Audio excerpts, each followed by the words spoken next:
Dari semua yang ditulis tentang panduan aman pakai AI bahasa Indonesia, ChatGPT, Google Gemini, dan risiko privasi, satu konteks paling penting justru selalu dikecilkan.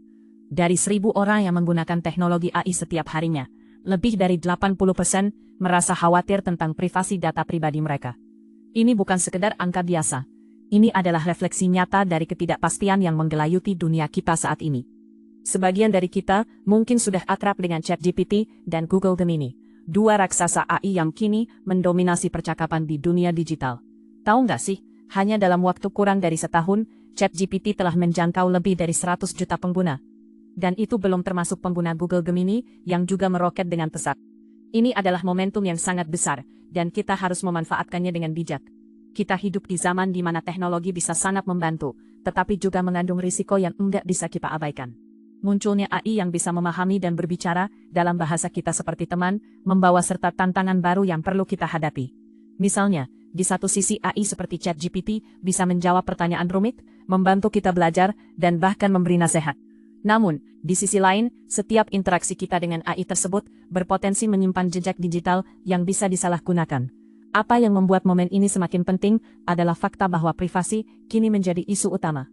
Banyak dari kita enggak menyadari bahwa ketika kita menggunakan layanan seperti ChatGPT atau Google Gemini, data kita bisa saja disimpan dan dianalisis oleh perusahaan yang mengembangkan teknologi ini. Jadi, apa yang bisa kita lakukan? Pertama, penting banget buat memahami cara kerja dasar AI ini.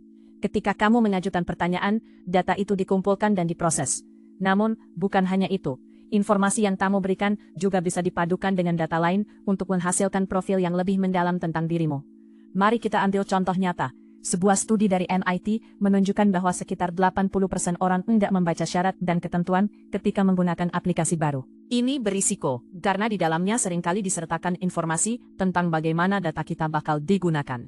Dengan kesadaran ini, kita bisa lebih berhati-hati.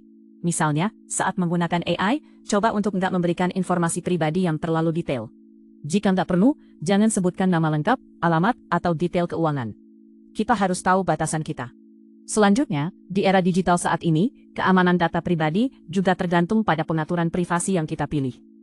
Banyak platform AI, termasuk ChatGPT dan Google Gemini, memberikan opsi untuk membatasi data yang mereka kumpulkan. Nah, inilah saatnya kita sebagai pengguna untuk aktif. Cek pengaturan privasi di aplikasi yang kita gunakan, dan pastikan untuk menonaktifkan fitur-fitur yang menurutmu terlalu invasif. Ingat, kita punya hak untuk mengontrol informasi yang kita bagikan. Sekarang, mari kita sentuh tentang etika penggunaan AI. Apakah kita sudah cukup bijak dalam memanfaatkan teknologi ini? Kadang, kita terjebak dalam kemudahan yang ditawarkan tanpa mempertimbangkan dampaknya. Misalnya, kita bisa dengan mudah menulis esai atau membuat konten tanpa harus berpikir keras. Tapi, apa yang terjadi dengan pemikiran kritis kita? Kita harus melatih diri untuk tetap aktif berpikir, bukan hanya mengandalkan AI untuk semua hal.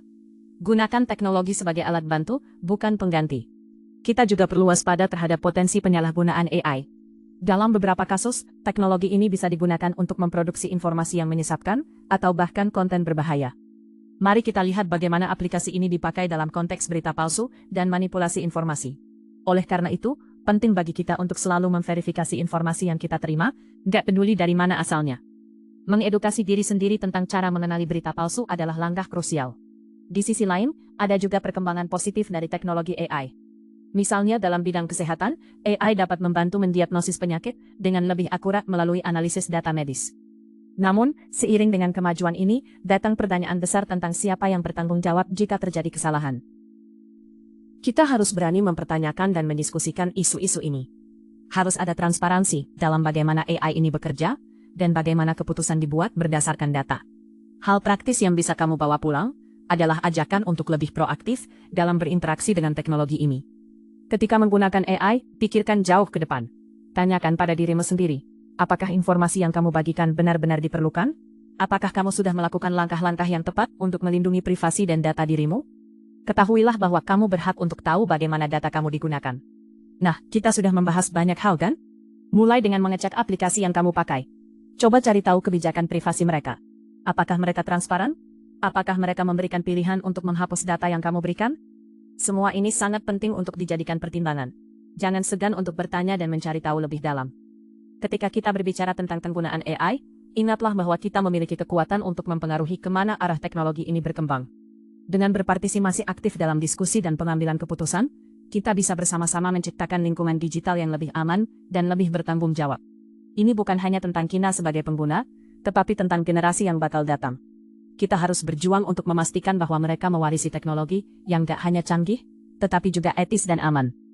Akhir kata, mari kita gunakan teknologi AI ini dengan bijak, tanpa mengorbankan privasi dan keamanan. Dapatkan informasi, edukasi diri sendiri, dan terapkan pengetahuan itu dalam penggunaan sehari-hari.